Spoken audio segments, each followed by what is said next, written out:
सो hi everyone, अब हम पढ़ने जा रहे हैं मेटाबॉलिज्म में। एक तो मेटाबॉलिज्म का मतलब क्या होता है। कैटाबॉलिज्म एंड एनाबॉलिज्म दोनों को मिलके बनता है मेटाबॉलिज्म। कैटाबॉलिज्म होता है कि कोई भी बड़ा सा कोई मॉलिक्यूल है जिसको आप तोड़ रहे हो छोटे छोटे मॉलिक्यूल्स में, एंड इसमें आपकी एनर्जी रिलीज़ होती है। जैसे ग्लाइकोलिसिस में हम ग्लूकोज का ब्रेक डाउन करते हैं ना, टीसीए साइकिल में भी हम ब्रेक डाउन करते हैं, and beta oxidation of fatty acid जो है वो उसका ब्रेक डाउन करते हैं। तो इन सारे प्रोसेसेस में हम क्या कर रहे हैं, एक मॉलिक्यूल को छोटे छोटे मॉलिक्यूल्स में तोड़ रहे हैं, तो ये होता है कैटाबॉलिज्म। एनाबॉलिज्म मतलब सिंथेसिस, बनाना। छोटे छोटे मॉलिक्यूल से हम एक बड़ा मॉलिक्यूल बनाते हैं जिसमें हम एब्जॉर्प्शन ऑफ एनर्जी का प्रोसेस देखने को मिलता है इसके अंदर, यानी कि एनर्जी जो है वो एब्जॉर्ब होती है तब एक बड़ा मॉलिक्यूल बनता है। जैसे फैटी एसिड का बनना सिंथेसिस, ग्लाइकोजेनेसिस होता है, यानी कि ग्लाइकोजन का जब बनाते हैं हम, ग्लाइकोजन को जब सिंथेसाइज करते हैं, एंड ग्लूकोनियोजेनेसिस होता है जिसमें हम ग्लूकोज बनाते हैं फ्रॉम नॉन कार्बोहाइड्रेट सोर्सेज से। सो ग्लूकोज का formation from non carbohydrate sources, that is gluconeogenesis. तो ये सारे प्रोसेसेस आपको याद रखने की कैटाबॉलिज्म एंड एनाबॉलिज्म मिलके क्या बनाता है, मेटाबॉलिज्म। तो इन प्रोसेसेस को हम एक साथ मिक्स कर दें तो क्या हो जाएगा, मेटाबॉलिज्म की कुछ चीज़ें जो हैं वो टूट रही हैं एंड कुछ चीज़ें सिंथेसाइज हो रही हैं। ठीक है, तो अब ये कोई सेल है, आप इमेजिन करो। सेल के अंदर ग्लूकोज है, ग्लूकोज से पायरुवेट बनते हैं, टूट जाता है ग्लूकोज दो पायरुवेट में।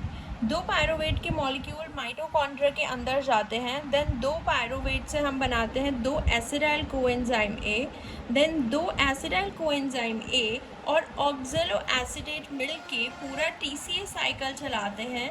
टीसीए साइकिल में हमें NADH एंड FADH ये एनर्जी इक्विवेलेंट्स हमारे बनते हैं, NADH एंड FADH बनते हैं, एंड जिनको हम फाइनली यूज़ करते हैं किसके लिए, ATP सिंथेसिस के लिए, क्योंकि यहाँ पे ATP सिंथेस होता है जो कि इनका यूज़ करके NADH और FADH का यूज़ करके पहले इलेक्ट्रॉन ट्रांसपोर्ट चेन चलती है जिसमें इनको यूज़ किया जाता है, इनका ऑक्सीडेशन होता है NADH एंड FADH का, एंड हाइड्रोजन के जो आयंस है वो यहाँ पे आ जाते हैं।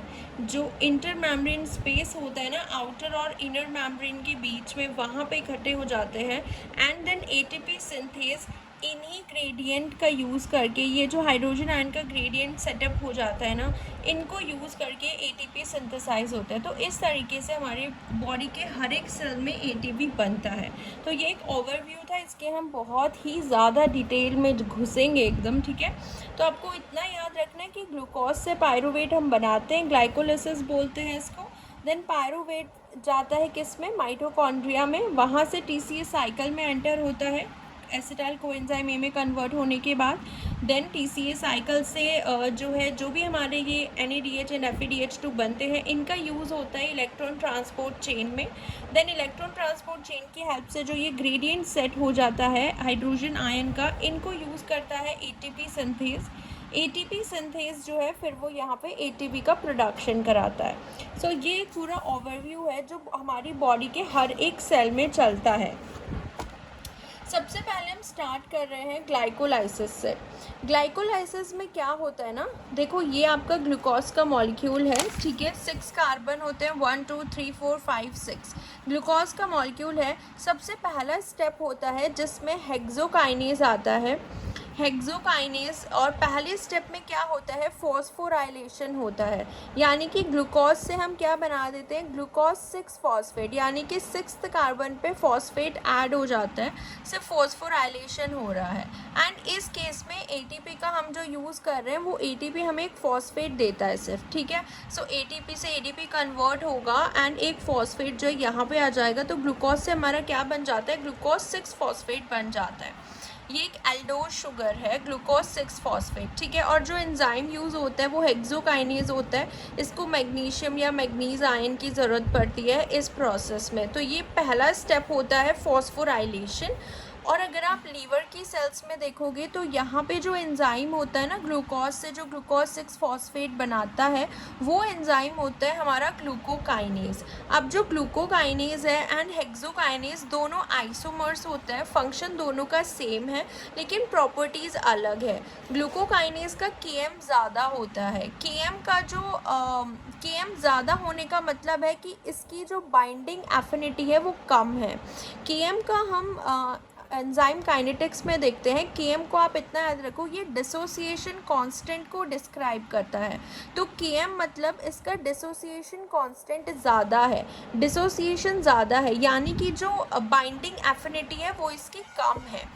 लेकिन हेक्सोकाइनेज का केएम कम है, यानी कि डिसोसिएशन कम है, तो बाइंडिंग एफिनिटी जो है वो ज़्यादा होगी, एसोसिएशन ज़्यादा होगा। तो इस तरीके से आपको इनको याद रखना है। देन ग्लूकोज 6 फॉस्फेट हमारा बनता है। ग्लूकोज 6 फॉस्फेट जो है ये एक एल्डोज शुगर होता है।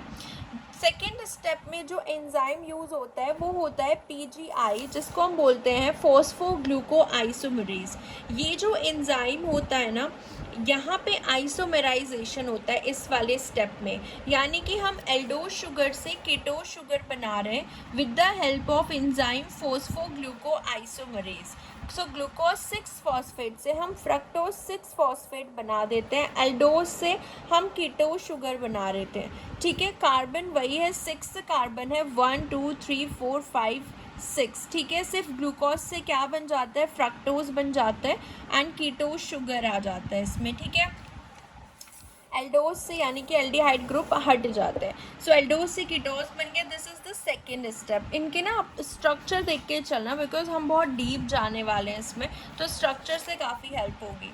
देखो, अब जो फ्रक्टोज 6 फॉस्फेट बना है तो सेकेंड स्टेप में आइसोमेराइजेशन हुआ है। अब जो थर्ड स्टेप आता है ना, उसमें क्या होता है, हमारा फ्रक्टोज 6 फॉस्फेट से फ्रक्टोज 1,6 बिस फॉस्फेट बनता है थर्ड स्टेप में। ये कैसे बनता है, इसमें जो एंजाइम यूज़ होता है यहाँ पे बहुत ही हाई लेवल का इसका रेगुलेशन होता है इस वाले स्टेप में। सो फ्रक्टोज 6 फॉस्फेट से जो एंजाइम इसको कन्वर्ट करता है फ्रक्टोज 1,6 बिस फॉस्फेट में, उसका नाम है PFK1, दैट इज़ फोस्फोफ्रक्टोकाइनेज 1। सो ये जो PFK1 है ना, इसको कौन कंट्रोल करता है, पहले ये देखते हैं। एक एंजाइम होता है PFK2, दैट इज़ फोस्फोफ्रक्टोकाइनेज 2। ये जो एंजाइम होता है ना, इसके पास दो डोमेन होते हैं। एक इसके पास फोस्फोडोमेन होता है, एक इसके पास काइनेज डोमेन होता है। ठीक है, देखो इंसुलिन जब रिलीज होता है ना पैनक्रियाज से, इंसुलिन का काम क्या होता है, हमें पता है कि इंसुलिन जो है ब्लड के अंदर हमारा जो ग्लूकोज है ना उसको कम कराता है। सो ब्लड के अंदर ग्लूकोज लेवल कम करने का मतलब है कि जितनी भी बॉडी की सेल्स हैं उनमें ग्लूकोज का जो एंट्री है वो बढ़ा देगा, तभी तो ब्लड में कम होगा ना, ताकि जो ग्लूकोज है वो बॉडी की सेल्स में चला जाए तो ब्लड में कम हो जाएगा। तो इंसुलिन का काम ये होता है कि ब्लड में ग्लूकोज लेवल कम करना। तो इंसुलिन का जो सिग्नलिंग होती है ना, इंसुलिन फॉस्फेटेज एंजाइम को स्टिमुलेट करता है। फॉस्फेटेज एंजाइम डीफॉस्फोराइलेशन करता है, और जब डीफॉस्फोराइलेशन होता है काइनेज डोमेन का डीफॉस्फोराइलेशन होते, यानी कि इस पे से फॉस्फेट हट जाएगा। काइनेज डोमेन जैसे ही डीफॉस्फोराइलेशन होगा तो ये फ्रक्टोज 2,6 बिस फॉस्फेट का सिंथेसिस करता है। एंड फ्रक्टोज 2,6 बिस फॉस्फेट जो होता है ये एक ग्लोबल एक्टिवेटर होता है फोस्फोफ्रक्टोकाइनेज 1 का, which is a global activator of phosphofructokinase 1। अगर फ्रक्टोज 2,6 बिस फॉस्फेट होगा तो ये फोस्फोफ्रक्टोकाइनेज 1 जो होता है ये एक्टिवेट रहेगा एंड ये स्टेप होगा, यानी कि ग्लाइकोलिसिस चलेगी। और जो सेंस भी बनाता है कि अगर इंसुलिन है तो ग्लाइकोलिसिस चलनी चाहिए, क्योंकि ग्लूकोज को सेल में यूटिलाइज होना है, तो ग्लूकोज का जो है ब्रेकडाउन होना चाहिए, ग्लाइकोलिसिस होना चाहिए। लेकिन जब ग्लूकागॉन रिलीज होता है, ग्लूकागॉन जो होता है ना ये काइनेज एंजाइम को स्टिमुलेट करता है इनकी सिग्नलिंग में, और काइनेज क्या करते हैं, फोस्फोराइलेशन करते हैं। तो ये फोस्फोडोमेन का फोस्फोराइलेशन कर देता है। जब इसका फोस्फोडोमेन फोस्फोराइलेट होता है तो ये क्या करता है, फोस्फोडोमेन ये ब्रेक डाउन करा देता है फ्रक्टोज 2,6 बिसफॉस्फेट का। और फ्रक्टोज 2,6 बिसफॉस्फेट अगर ब्रेक डाउन हो गया तो ये फिर इसको इनहिबिट कर देता है फोस्फोफ्रक्टोकाइनेज को, क्योंकि ये तो एक्टिवेटर होता है ना, और इसने इसी को ब्रेक डाउन करा दिया तो फोस्फोफ्रक्टोकाइनेज 1 जो है वो नहीं बनेगा, इसका ये इनहिबिट हो जाता है। सो एक तो ये होता है कि PFK1 फ्रक्टोज 2,6 बिसफॉस्फेट से एक्टिवेट होता है, इनएक्टिवेट होता है। काइनेज डोमेन अगर डीफॉस्फोराइलेट होगा तो ये फ्रक्टोज 2,6 बिसफॉस्फेट एक्टिव होगा। फोस्फोडोमेन अगर फोस्फोराइलेटेड होगा तो ब्रेक डाउन होगा। ठीक है, तो ये डिपेंड करता है। अगर इंसुलिन आएगा तो वो डीफॉस्फोराइलेशन कराएगा, ग्लूकागोन आएगा वो फॉस्फोराइलेशन कराएगा। फॉस्फोराइलेशन होती है फ्रक्टोज 2,6 बिसफॉस्फेट टूट जाएगा, जिससे हमारा PFK1 इनहिबिट हो जाएगा। तो एक तो ये कंट्रोल करता है। ठीक है, इस वाले रेगुलेशन को हम बोलते हैं ये ग्लोबल रेगुलेशन होता है। एक लोकल रेगुलेशन भी होता है जिसमें अगर ATP ज़्यादा होंगे, देखो ग्लूकोज के ब्रेकडाउन से हम ATP बना रहे हैं ना, अगर ATP ज़्यादा हुए तो ये इनहिबिट कर देगा इसको। ATP बाई ADP का रेशियो अगर ज़्यादा होगा तो इनहिबिट करेगा, एंड अगर कम होगा यानी कि ATP कम है तो ये जो है एक्टिव होगा, क्योंकि इससे हम ATP बना रहे हैं। एंड अगर हमारे पास ATP ऑलरेडी है तो हम क्यों ये प्रोसेस कराएंगे। तो ये एक लोकल रेगुलेशन होता है, एक ये ग्लोबल रेगुलेशन होता है। सिट्रेट जो है वो भी इस एंजाइम को इनहिबिट करता है, ATP भी इसको इनहिबिट करता है, एंड फ्रक्टोज 2,6 बिसफॉस्फेट इसको क्या करता है, रेगुलेट करता है पॉजिटिवली। और इसको फ्रक्टोज 2,6 बिसफॉस्फेट को कौन रेगुलेट करता है, PFK2। ठीक है, जो इंसुलिन और ग्लूकागॉन पे डिपेंड करते हैं। तभी तो हम ग्लोबल रेगुलेशन बोल रहे हैं कि बाहर से कोई चीज़ आ रही है वो रेगुलेट कर रही है। तो ये स्टेप मेजर रेगुलेशन स्टेप होता है, जिसमें हम फ्रक्टोज 6 फॉस्फेट से PFK1 के थ्रू क्या बना लेते हैं, फ्रक्टोज 1,6 बिसफॉस्फेट। देखो 1 और 6 पे फॉस्फेट लगा हुआ है अलग अलग जगह, तो इसको हम बोलते हैं 1,6 बिसफॉस्फेट। तो ये था थर्ड स्टेप ग्लाइकोलिसिस का। अब जो हमारा ये फ्रक्टोज 1,6 बिसफॉस्फेट है ना, इसका होता है क्लीवेज, ये टूट जाता है। 3 कार्बन का मॉलिक्यूल अलग हो जाता है, 3 कार्बन का मॉलिक्यूल अलग हो जाता है, तो ये होता है फोर्थ स्टेप। ठीक है, तो ये यहाँ से 3 to 1 कार्बन ये वाला अलग हो जाएगा, ये वाला जो है वो अलग हो जाएगा। अब ये जो हमारा ग्लिसरल एल्डिहाइड 3 फॉस्फेट आया है, और ये आता है हमारा डाईहाइड्रोक्सी एसीटोन फॉस्फेट। एक के पास ये आता है एसीटोन फॉस्फेट एंड एक बनता है ग्लिसरल एल्डिहाइड 3 फॉस्फेट। सो एल्डोलेज ने क्लीवेज कर दिया फोर्थ स्टेप। ठीक है, अब फिफ्थ स्टेप में क्या होता है, ये जो हमारा DHAP होता है डाईहाइड्रोक्सी एसीटोन फॉस्फेट, ये वापस से कन्वर्ट हो जाता है, ये भी कन्वर्ट हो जाता है ग्लिसरल एल्डिहाइड 3 फॉस्फेट पे। तो हमारे पास 2 मॉलिक्यूल हो जाते हैं ग्लिसरल एल्डिहाइड 3 फॉस्फेट के। एंड एक और चीज़ हमने नहीं पढ़ी कि इस वाले स्टेप में भी जो है ATP यूज़ होता है एंड ADP में कन्वर्ट होता है। तो इस वाले स्टेप में क्योंकि हमें 2 फॉस्फेट चाहिए ना, एक फॉस्फेट जो होता है वो ATP से आ रहा है। ठीक है, फ्रक्टोज 1,6 बिसफॉस्फेट में। अब यहाँ पे देखो, ये जो हमारा ग्लिसरल एल्डिहाइड 3 फॉस्फेट बना है, ये कौन से एंजाइम ने बनाया है, that is triose phospho isomerase, TPI ने बनाया है। ट्रायोस फॉस्फेट आइसोमरेज ने ये बनाया है ग्लिसरल एल्डिहाइड 3 फॉस्फेट। सो ये जो होता है ये एक डेल्टा G पॉजिटिव है, यानी कि एक नॉन स्पॉन्टेनियस रिएक्शन होती है अंडर स्टैंडर्ड कंडीशन। ये इसमें कन्वर्ट नहीं हो सकती under standard condition, it is non spontaneous.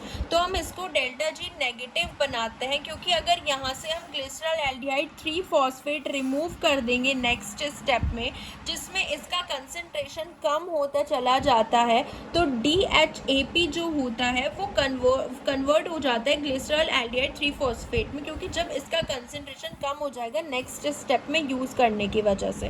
तो ये डेल्टा G नेगेटिव हमको बनाना पड़ता है, स्पॉन्टेनियस कराना पड़ता है, इसको हम नेक्स्ट स्टेप में यूज़ करते रहते हैं।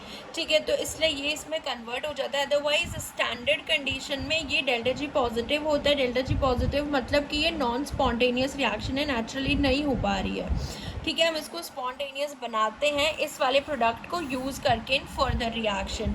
तो हमारे पास 2 अब ग्लिसरल एल्डिहाइड 3 फॉस्फेट आ जाते हैं जब ये कन्वर्ट हो जाता है। ठीक है, तो ये स्टेप याद हुआ कि कौन कन्वर्ट कर रहा है, TPI, that is triose phosphate isomerase. This is the fifth step. ठीक है, ओके, सो अब हम आ जाते हैं अपने सिक्स्थ स्टेप में, जिसमें हम ग्लिसरॉल एल्डिहाइड 3 फॉस्फेट जो हमारा बना है उसको, क्योंकि दो मॉलिक्यूल है हमारे पास ग्लिसरॉल एल्डिहाइड 3 फॉस्फेट के, एंड यहाँ पे जो एंजाइम यूज़ होता है ना वो होता है ग्लिसरॉल एल्डिहाइड 3 फॉस्फेट डिहाइड्रोजनेज। वो क्या करता है, दोनों ग्लिसरॉल एल्डिहाइड 3 फॉस्फेट को क्या बना देता है, 1,3 बिस फॉस्फोग्लिसरेट बन जाता है, एंड देन 1,3 बिस phosphoglycerate, glycerol aldehyde 3 phosphate dehydrogenase, ठीक है। एंड हमारा क्या बन जाता है, 1,3 बिस फॉस्फोग्लिसरेट। ये इसमें इसका जो ग्लिसरॉल एल्डिहाइड 3 फॉस्फेट डिहाइड्रोजनेज का जो इनहिबिटर होता है वो आयोडो एसीटेट इसका इनहिबिटर होता है, ठीक है। और ये हमारा बन जाता है ग्लिसरॉल 1,3 बिस फॉस्फोग्लिसरेट, ठीक है। तो इसके अंदर जो होता है एक हमारा NADH फॉर्म होता है, क्योंकि दो मॉलिक्यूल हम लेके चल रहे हैं तो हमारे दो NADH फॉर्म होते हैं, एंड यहाँ पे ये इनऑर्गेनिक फॉस्फेट जो है ये हम ऐड करते हैं, तो इसलिए बन जाता है 1,3 बिस फॉस्फोग्लिसरेट, क्योंकि यहाँ पे जो फॉस्फेट है वो ऑलरेडी अटैच था हमारा, एंड यहाँ पे एक और फॉस्फेट ऐड हो जाता है 1,3 बिस फॉस्फोग्लिसरेट। देन हमारा बनता है PGK, एक एंजाइम होता है फोस्फोग्लिसरेट काइनेज। ये क्या करता है, फोस्फोग्लिसरेट काइनेज 1,3 बिस फॉस्फोग्लिसरेट से हमारा क्या बना देता है, 3 फॉस्फोग्लिसरेट बना देता है। 3 फॉस्फोग्लिसरेट जब हमारा बनता है उसके अंदर भी हम क्या यूज़ करते हैं, ATP। यहाँ पे जो है ATP का फॉर्मेशन होता है, क्योंकि अब हमने एनर्जी इन्वेस्ट कर दी है अपनी ATP की, अब हमारी 2 ATP का फॉर्मेशन होता है इस वाले स्टेप में, 7th स्टेप में, इसलिए इसको हम सबस्ट्रेट लेवल फॉस्फोराइलेशन बोलते हैं, क्योंकि 1,3 बिस फॉस्फोग्लिसरेट से हमारा 3 फॉस्फोग्लिसरेट बन रहा है। ये हमारा बन रहा है 3 फॉस्फोग्लिसरेट, ठीक है। तो 3 फॉस्फोग्लिसरेट ये हमारा बन जाता है इस केस में। यहाँ पे याद रखना कि जो फॉस्फेट ऐड हो रही है वो यहाँ से इनऑर्गेनिक फॉस्फेट से जो है यहाँ पे फॉस्फेट ऐड होती है दो, ठीक है, 1,3 बिस फॉस्फोग्लिसरेट। उसके बाद हमारा जो नेक्स्ट स्टेप आता है 8th स्टेप, इसमें हमारा क्या होता है, जो हमारा 3 फॉस्फोग्लिसरेट होता है ना, इसमें हमारा जो एंजाइम यूज़ होता है फोस्फोग्लिसरेट म्यूटेज। ये क्या करता है, फोस्फोग्लिसरेट म्यूटेज 3 फॉस्फोग्लिसरेट से 2 फॉस्फोग्लिसरेट बना देता है।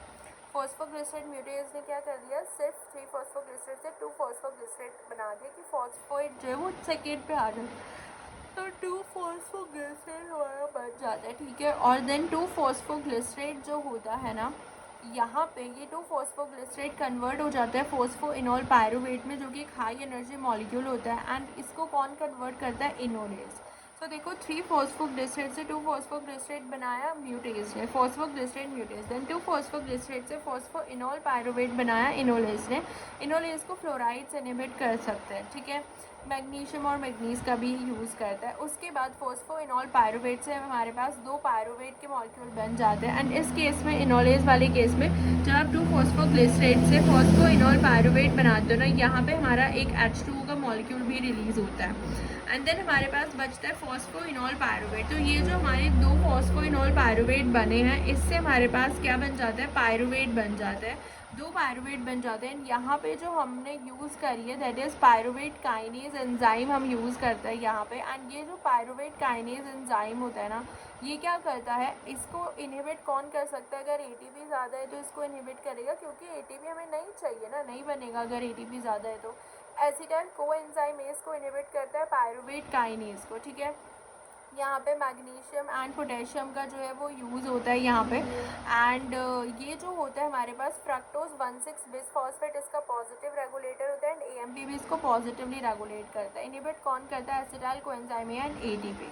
तो ये हमारे जो है 10th स्टेप होता है, इसको भी हम सबस्ट्रेट लेवल फॉस्फोराइलेशन बोलते हैं, क्योंकि यहाँ पे भी हमारा ATP बन रहा है। एक हमने 7th स्टेप को बोला था जहाँ पे हमारा ATP बन रहा था, एंड फाइनली हमारे पास 2 पायरुवेट के मॉलिक्यूल्स आ जाते हैं। देखो पायरुवेट का स्ट्रक्चर ऐसा होता है, CH3 होता है, then C double bond O होता है, एंड देन COO होता है यहाँ पे, ठीक है, कार्बोक्सिल ग्रुप होता है, तो CH3CO एंड देन 0। तो ये पायरुवेट का स्ट्रक्चर याद रखना, क्योंकि स्ट्रक्चर बेस्ड क्वेश्चन भी आता है।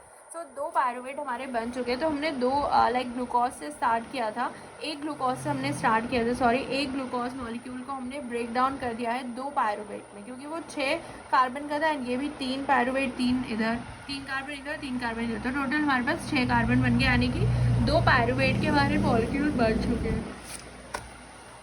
ठीक है। सो टोटल अगर हम देखें तो 2 NADH हमारे बने, 2 ATP हमारे बने, एंड देन 2 ATP हमारे 10th स्टेप में बने, 2 ATP हमारे 7th स्टेप में बने, 2 NADH बने। एंड इसमें से अगर हम देखें तो 2 ATP हमने यूज़ भी करे थे। तो अगर हम देखें तो गेन कितने का हुआ है, हमें 2 NADH एंड 2 ATP का गेन हुआ है ग्लाइकोलिसिस में। तो ये इतना याद रखना है, NADH हमारा बनता है 2 एंड 2 ATP हमारे बनते हैं किस में, ग्लाइकोलिसिस में। तो ये तो था हमारा ग्लाइकोलिसिस के बारे में। अब देखो ग्लाइकोलिसिस के बाद हम एक चीज़ और देखते हैं जिसमें हमारा आता है, जो हमारा ये 2 पायरुवेट बने हैं ना, ये जो पायरुवेट होते हैं ना, ये कन्वर्ट हो जाते हैं किस में, एसिडाइल कोएंजाइम ए में। सो 2 पायरुवेट से हम जो 2 एसिडाइल कोएंजाइम ए बनाते हैं, और ये जो रिएक्शन होती है ये माइटोकॉन्ड्रिया के अंदर होती है। जब पायरुवेट अंदर चला जाता है वहाँ पे एक एंजाइम होता है पायरुवेट डिहाइड्रोजनेज। ये जो आप एंजाइम देख रहे हो ना पूरा, ये पायरुवेट डिहाइड्रोजनेज एंजाइम है। इस एंजाइम के पास ना ये 3 एंजाइम का मिलके बना हुआ होता है। टोटल पायरुवेट डिहाइड्रोजनेज 3 एंजाइम का मिलके बना हुआ होता है, E1, E2 and E3। E1 जो होता है इसको हम बोलते हैं पायरुवेट डिहाइड्रोजनेज। E2 जो होता है ये होता है हमारा डाईहाइड्रोलिपोइल ट्रांस एसिटाइलेज, एंड E3 जो होता है हमारा ये होता है डाईहाइड्रोलिपोइल डिहाइड्रोजनेज। सो डाईहाइड्रोलिपोइल ट्रांस एसिटाइलेज, डाईहाइड्रोलिपोइल डिहाइड्रोजनेज, ठीक है। तो ये याद रखना है। इसके बाद हमारा जो E1 होता है ना, इन सब के पास क्या होता है, अपना एक कोएंजाइम इनके पास प्रेजेंट होता है, एक ग्रुप होता है इनके पास, जैसे TPP हो गया इनके पास, ठीक है। तो इनके पास जो होता है थियामीन पैरोफॉस्फेट, TPP इनके पास जो होता है, ये TPP क्या करता है ना, एंजाइम 1 का काम क्या होता है, ये होता है पायरुवेट डिहाइड्रोजनेज। पहले तो ये डीकार्बोक्सिलेशन करेगा, इसमें से CO2 को बाहर निकाल देगा, CO2 को बाहर निकाल देगा। तो ये जो हमारा ग्रुप बचता है CH3CO, इसको ये क्या करता है, TPP इसके साथ ऐड हो जाता है। सो डीकार्बोक्सिलेशन हो गया, डीकार्बोक्सिलेशन होता है एंड पायरुवेट का ऑक्सीडेशन होता है। तो यानी कि TPP इस ग्रुप के साथ ऐड हो जाता है, CH3 के साथ इस ग्रुप के साथ ऐड हो जाता है, एंड देन जो TPP होता है ना, ये वापस से इस फॉर्म में चला जाता है अपना। तो ये हाइड्रोक्सी इथाइल TPP बन जाता है, ठीक है। हाइड्रोक्सी इथाइल TPP इसको बोलते हैं। और ये जो हाइड्रोक्सी इथाइल TPP है ये वापस से TPP इधर चला जाएगा, एंड यहाँ से ये जो ग्रुप होता है ना, इसके पास जो मिथाइल का ग्रुप होता है ये इस साइड ट्रांसफ़र हो जाता है दूसरे एंजाइम पे। अब वो कैसे होता है, देखो जो दूसरा एंजाइम होता है ना, इसके पास जो को एंजाइम होता है वो होता है लिपोएट। ये लिपोएट का मिलके बना हुआ होता है, यानी कि लिपोइक एसिड इसके पास होता है, जो कि 8 कार्बन कंटेनिंग एसिड होता है। इसके पास 2 SH ग्रुप होते हैं, ये इसकी रिड्यूस्ड फॉर्म होती है 8 कार्बन कंटेनिंग लिपोइक एसिड की। SH जो है ये रिड्यूस्ड फॉर्म है। एक इसकी ऑक्सीडाइज्ड फॉर्म होती है जिसमें ये SH बॉन्ड बना लेता है, ठीक है। अब ये जो इसकी ऑक्सीडाइज्ड फॉर्म है, जैसे ये इस पे ये ट्रांसफ़र करेगा तो इसके पास क्या होता है ना, एंजाइम 2 के पास ये एक S पे तो इस ग्रुप को ले लेता है जो ये ग्रुप था, ठीक है। जैसे ये जो हमारा होता है ना एंजाइम 2, ये जो एंजाइम 2 होता है ना, ये लिपोइड से कैसे जुड़ा हुआ होता है ये भी देख लो। लिपोइक एसिड इसमें प्रेजेंट है, बट कैसे प्रेजेंट है, एंजाइम 2 का जो लाइजीन का एप्सिनॉल अमाइनो ग्रुप होता है ना, वो लिपोएमाइड यानी कि लिपोइड के कार्बोक्सिल ग्रुप से अटैच्ड होता है, ठीक है। सो लिपोइड का कार्बोक्सिल ग्रुप और जो लाइजीन अमाइनो एसिड है, इस एंजाइम का जो लाइजीन अमाइनो एसिड है, लाइजीन अमाइनो एसिड का जो एप्सिनॉल अमाइनो ग्रुप है वो लिपोइड के कार्बोक्सिल ग्रुप से अटैच्ड है। तो ये हमारा लिपोएमाइड बन जाता है पूरा, ठीक है। तो ये इस तरीके से होता है। तो ये ग्रुप इस पे ट्रांसफ़र हो जाएगा S पे, एंड ये SH हमारे पास आ जाता है। उसके बाद हमारे पास एक आता है कोएंजाइम A आता है हमारे पास, कोएंजाइम A। कोएंजाइम A क्या करता है, इस एसिटाइल ग्रुप को अपने पास ले लेता है। ये ग्रुप जो होता है एसिटाइल ग्रुप होता है, तो ये एसिटाइल ग्रुप यहाँ ट्रांसफ़र होगा, एंड देन इस एंजाइम से ये एसिटाइलेटेड फॉर्म होती है इस लिपोइड की, लिपोइक एसिड की। तो एसिटाइलेटेड फॉर्म से ये एंजाइम 2 से क्या ले लेता है, यहाँ पे ये एसिटाइल ग्रुप ले लेता है कोएंजाइम में, एंड ये हमारा बन जाता है एसिटाइल कोएंजाइम में। 2 एसिटाइल कोएंजाइम में बन जाएंगे क्योंकि 2 ग्रुप यहाँ पे है, 2 पायरुवेट थे ना, तो इसलिए। तो ये जो हमारा SH है, फिर ये वापस से एक H जो है इसको कोएंजाइम देता है, यहाँ पे एक H, तो ये वापस से रिड्यूस्ड फॉर्म में आ जाता है। फिर अब थर्ड एंजाइम का रोल आता है, देखो इसका नाम भी है डाईहाइड्रोलिपोइल ट्रांस एसिटाइलेज। ठीक है, एसिटाइल ग्रुप जो है ये ट्रांसफर करता है को एंजाइम को, transfer of acetyl group to coenzyme. अब जो तीसरा एंजाइम होता है ये होता है हमारे पास डाईहाइड्रोलिपोइल डिहाइड्रोजनेज। ये जो एंजाइम होता है ना डाईहाइड्रोलिपोइल डिहाइड्रोजनेज, ये क्या करता है, इसके पास दो को एंजाइम होता है, एक होता है FAD एंड एक होता है NAD+। सो जो FAD होता है ना ये इसके रिड्यूस्ड फॉर्म से यहाँ से दो हाइड्रोजन ले लेता है एंड ये कन्वर्ट हो जाता है FADH2 में, यानी कि ये क्या कर रहा है, गेन कर रहा है यहाँ से हाइड्रोजन। सो FAD जो है इट गेन करेगा hydrogen FADH2 and then FADH2 वापस से क्या हो जाएगा, ऑक्सीडाइज्ड हो जाएगा FAD में, और एक NAD होता है। देखो FAD कनेक्ट होता है E3 एंजाइम के साथ, डाईहाइड्रोलिपोइल डिहाइड्रोजनेज। ठीक है, क्योंकि यहाँ पे रीऑक्सीडाइज डाईहाइड्रोलिपोएमाइड को वापस से रीऑक्सीडाइज करा जाता है। उसके बाद ये NAD बाहर घूमता रहता है, यहाँ से जो दो हाइड्रोजन होते हैं वो NAD ले लेता है और NADH बन जाता है। तो इस वाले स्टेप में जब हमारे दो पायरुवेट से हमारे पास दो एसिटाइल कोएंजाइम बनते हैं, इस केस में हमारे पास दो NADH फॉर्म होते हैं एंड दो NADH एंड दो ATP हमारे ग्लाइकोलिसिस से फॉर्म हुए थे। तो ये चीज़ भी याद रखनी है। ठीक है, तो ये वाला एक स्टेप होता है ग्लाइकोलिसिस के बाद, जब पायरुवेट से हमारे दो एसिटाइल कोएंजाइम बनते हैं। ये पूरा हमारा पायरुवेट डिहाइड्रोजनेज एंजाइम है। तीन एंजाइम प्रेजेंट होते हैं इसके अंदर, E1 E2 एंड E3 तीन डोमेन होते हैं। ये pyruvate dehydrogenase, dihydrolipoyl transacetylase, dihydrolipoyl dehydrogenase. ठीक है, और इसके पास TPP होता है ग्रुप जो इनके पास प्रेजेंट होते हैं, एक कोएंजाइम A आता है, देन इसके पास लिपॉइड होता है FAD एंड NAD फ्रीली घूमता रहता है, FAD एंजाइम 3 के साथ अटैच्ड होता है। तो ये चीज़ें क्लियर हुई होंगी। ठीक है, ओके इसके बाद हम आ जाते हैं, अब हमारा हमने देखा कि ये जो दो एसिडाइल कोएंजाइम A है हमारे बन चुके हैं, ये ना हमारा एसिडाइल कोएंजाइम A ये हमारे बन चुके हैं। अब हम एक एसिडाइल कोएंजाइम A लेके देखेंगे कि TC साइकिल में क्या होता है। अब जो माइटोकॉन्ड्रिया का मैट्रिक्स है ना वहाँ पे ये साइकिल हो रही है TCA साइकिल। देखो माइटोकॉन्ड्रिया में गया हमारा, हमने देखा था कि माइटोकॉन्ड्रिया में हमारा पायरुवेट जाता है जो कन्वर्ट हो गया एसिडाइल कोएंजाइम A में। अब जो माइटोकॉन्ड्रियल मैट्रिक्स है जिसमें हमारा ये एसिडाइल कोएंजाइम A है, ये एसिडाइल कोएंजाइम A और ये जो होता है हमारे पास ऑक्जेलो एसिटेट और एसिडाइल कोएंजाइम A, एक एसिडाइल कोएंजाइम A आता है जो कि 3 कार्बन का होता है, ये 2 कार्बन का होता है एसिडाइल कोएंजाइम A एंड ये होता है 4 कार्बन का ऑक्जेलो एसिडेट। सो ऑक्जेलो एसिडेट 4 कार्बन का होता है, देखो इसका स्ट्रक्चर। ठीक है, ऑक्जेलो acetate and acetyl coenzyme A, ऑक्जेलो acetate और एसिडाइल कोएंजाइम A मिलके कंडेंसेशन करते हैं, हमारे पास सिट्रेट बन जाता है विच इज़ ऑफ 6 कार्बन। तो ये हमारा सिट्रेट होता है। ठीक है, सिट्रेट होता है ये वाला स्ट्रक्चर।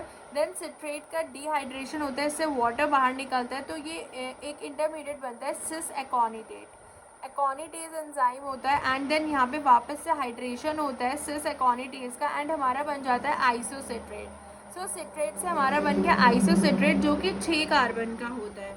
सिट्रेट भी हमारा 6 कार्बन का होता है एंड देन हमारा बन गया आइसोसिट्रेट जो कि 6 कार्बन का होता है। उसके बाद क्या होता है ना, आइसोसिट्रेट के बाद इसमें बेसिकली इसका डिहाइड्रेशन और हाइड्रेशन इसलिए हो रहा है कि इसका जो मतलब ये जो ग्रुप है ना वो चेंज हो जाता है। जैसे आप इसमें देखोगे कि इसका डिहाइड्रेशन हुआ, यहाँ पे जो OH था ना वो इस वाले पे OH आ जाता है ना, तो इस तरीके से ये चेंज हो जाता है, आइसोसिट्रेट बनता है। बस इतना याद रखना, आइसोसिट्रेट से आइसोसिट्रेट बना 6 कार्बन का। देन आइसोसिट्रेट से हमारा बनता है 5 कार्बन का अल्फा कीटो ग्लूट्रेट। यहाँ पे जो एंजाइम यूज़ होता है that is isocitrate dehydrogenase and oxidative decarboxylation यहाँ पे होती है रिएक्शन एंड इस केस में हमारे पास CO2 भी निकलता है एंड NADH बनता है। सो अल्फा कीटो ग्लूट्रेट बना 5 कार्बन का, citrate isocitrate alpha ketoglutarate. Alpha ketoglutarate से बना सक्सिनिल कोएंजाइम है, यहाँ भी ऑक्सीडेटिव डीकार्बोक्सिलेशन होती है एंड जो एंजाइम होता है that is alpha ketoglutarate dehydrogenase. ये जो सक्सिनिल कोएंजाइम A होता है ये भी 5 कार्बन का होता है। सक्सिनल कोएंजाइम A से हमारा बनता है सक्सिनेट और ये जो सक्सिनेट बन रहा होता है ना, यहाँ पे जो एंजाइम यूज़ होता है दैट इज़ सक्सिनेट थायोकाइनेज। यहाँ पे फॉस्फोराइलेशन होता है। सक्सिनल कोएंजाइम A से जो सक्सिनेट बनता है इसका क्या होता है, फॉस्फोराइलेशन स्टेप होता है ये एंड यहाँ पे हमारा एक GDP बनता है और जो एंजाइम यूज़ होता है दैट इज़ सक्सिनेट थायोकाइनेज या सक्सिनेट को एंजाइम में सिंथेडेज भी इसको बोलते हैं, ठीक है। सक्सिनेट को एंजाइम में सिंथेडेज या सक्सिनेट थायोकाइनेज। तो ये क्या करता है, सक्सिनेट को एंजाइम में को कन्वर्ट करता है सक्सिनेट में। इसका जो स्ट्रक्चर होता है ना वो ऐसा ही होता है, ठीक है। तो ये जो हमारा होता है सक्सिनेट बन गया इससे। देखो ये जो अल्फा कीटोग्लूट्रेट डीहाइड्रोजनेज होता है ना, इसका स्ट्रक्चर ऐसा ही होता है जैसा हमने देखा था एसिडाइल कोएंजाइम में डीहाइड्रोजनेज का था, उसके जैसा स्ट्रक्चर होता है। वहाँ पे हमारा एसिडाइल कोएंजाइम में बनता है, यहाँ पे सक्सिनल कोएंजाइम में बनता है। ग्रुप में सक्सिनल ट्रांसफ़र होता है कोएंजाइम पे। इसमें भी 3 डोमेन होते हैं इसी तरीके से। देन सक्सिनेट थायोकाइनेज से सक्सिनेट बना, देन सक्सिनेट से हमारा क्या बनता है, डीहाइड्रोजनेशन होता है। सक्सिनेट से फ्यूमरेट बनता है। फ्यूमरेट यहाँ पे एंजाइम यूज होता है, सक्सिनेट डीहाइड्रोजनेज, डीहाइड्रोजनेशन हुआ एंड यहाँ पे हमारा FADH2 बना। तो NADH हमारा देख रहे हो कहाँ कहाँ बन रहा है। एक तो आइसोसिट्रेट से जब अल्फा कीटोग्लूट्रेट बना, एक NADH यहाँ बना। देन अल्फा कीटोग्लूट्रेट से सक्सिनल कोएंजाइम में NADH बना, देन सक्सिनल कोएंजाइम से सक्सिनेट JTP बना, देन सक्सिनेट से फ्यूमरेट FADH2। तो यहाँ तो लगातार फॉर्म हो रहा है, FADH2 बनता है। देन फ्यूमरेट से फ्यूमरेज एंजाइम कन्वर्ट करता है इसको मैलेट में, हाइड्रेशन होता है। फ्यूमरेट से मैलेट बना और सक्सिनेट से फ्यूमरेट, मैलेट, ये सब 4 कार्बन के होते हैं। देन जब मैलेट से हमारा बनता है ऑक्जेलो एसिडेट, यहाँ पे अगेन डीहाइड्रोजनेशन होता है, डीहाइड्रोजनेशन होता है यहाँ पे, और यहाँ पे हमारा NADH बनता है और यहाँ पे एंजाइम होता है मैलेट डीहाइड्रोजनेज। सो मैलेट से ये बनाने के लिए, ऑक्जेलो एसिडेट बनाने के लिए मैलेट डीहाइड्रोजनेज एंजाइम यूज़ होता है, NADH रिलीज होता है। तो एक एसिडाइल को एंजाइम में देखो हमारे पास 1 2 3 NADH बन रहा है। एक एसिडाइल को एंजाइम में अगर जा रहा है, एक FADH2 बन रहा है एंड एक GTP बन रहा है। तो ये बहुत इंपॉर्टेंट बात रखने की कि अगर एक एसिडाइल को एंजाइम में से 3 NADH बन रहे हैं, एक FADH2 बन रहा है एंड एक GTP बन रहा है। इस तरीके से पूछ सकते हैं अगर 2 एसिडाइल कोएंजाइम आए तो कितना बनेगा। तो हमारे पास 1 2 3 6 NADH बनेंगे, 2 FADH2 बनेंगे एंड 2 GTP बनेंगे। तो उस तरीके से इसको आपको याद रखना है। ये रिएक्शन याद रखने कौन सा 6 कार्बन है, कौन सा 5 कार्बन है, क्योंकि यहाँ से स्टार्ट होता है ना। 6 कार्बन का सिट्रेट बनता है, 2 कार्बन का एसिडाइल कोएंजाइम है एंड 4 कार्बन का हमारे पास ऑक्जेलो एसिडेट होता है। तो ये हो गया हमारा TCA साइकिल। देखो यहाँ पे मैंने लिखा भी हो कि एक एसिडाइल कोएंजाइम में से हमारे पास 3 NADH, एक FADH2, एक GTP बन रहा है, ATP मान के चलो।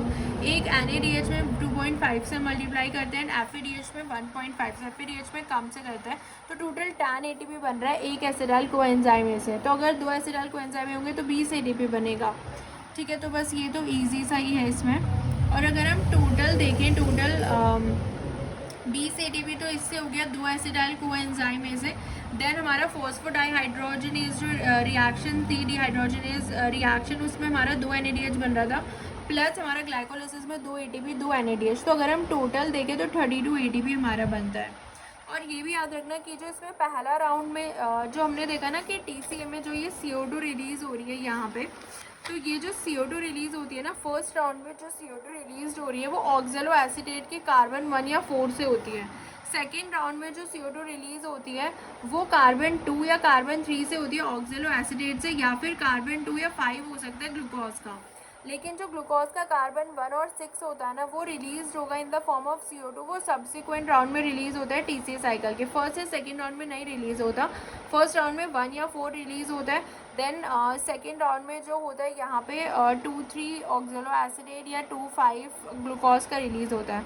तो 1 और 6 जो है वो सब्सिक्वेंट राउंड में रिलीज होते हैं, ठीक है। तो ये चीज़ एक याद रखनी है किसमें, TCA साइकिल में।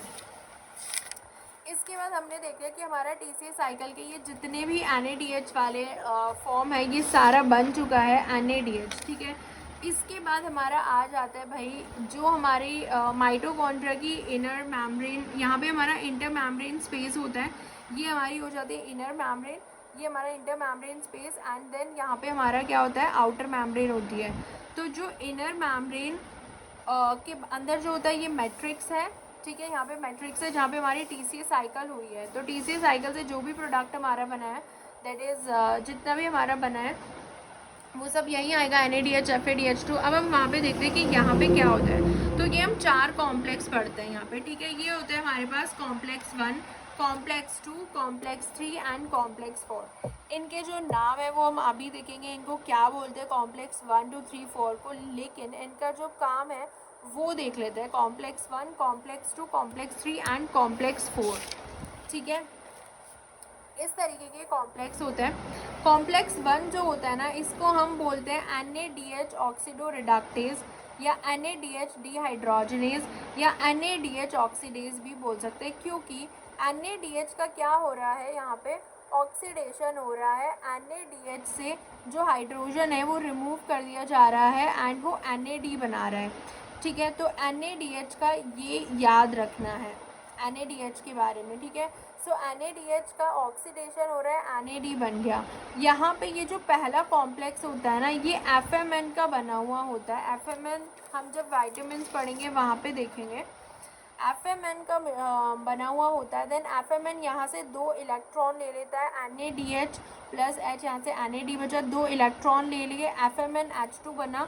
देन FMNH2 से 2 इलेक्ट्रॉन गए FeS। ये आयरन सल्फर के जो क्लस्टर्स होते हैं ना, यहाँ से इलेक्ट्रॉन ऐसे ट्रांसफ़र होते रहते हैं। जैसे Fe3 प्लस है, ये 1 इलेक्ट्रॉन लेगा और ये कन्वर्ट हो जाएगा Fe2 प्लस में। ऐसे ही दूसरा जो Fe3 प्लस फॉर्म होगी, वो फिर इलेक्ट्रॉन लेगी, वो Fe2 प्लस में कन्वर्ट हो जाएगी। Fe3 प्लस ले रहा है इलेक्ट्रॉन एंड Fe2 प्लस में कन्वर्ट हो रहा है, यानी कि एक चार्ज जो है वो कम हो जाता है, क्योंकि एक नेगेटिव चार्ज उसमें ऐड हो गया है, तो इसलिए वो Fe2 प्लस हो जाता है। तो यहाँ से ये जो इलेक्ट्रॉन ट्रांसफ़र हो रहे हैं आयरन सल्फर क्लस्टर से, ये क्या कर रहे हैं, यहाँ से फिर 4 प्रोटॉन पंप होते हैं इस कॉम्प्लेक्स 1 के through up side. Inter membrane space में जो है 4 प्रोटॉन पंप हो जाते हैं। उसके बाद देखो क्या होता है, ये जो हमारा पहला कॉम्प्लेक्स है, उसके बाद ये हमारा आता है दूसरा कॉम्प्लेक्स। दूसरा कॉम्प्लेक्स जो होता है, इसको हम बोलते हैं सक्सिनेट डिहाइड्रोजनेज।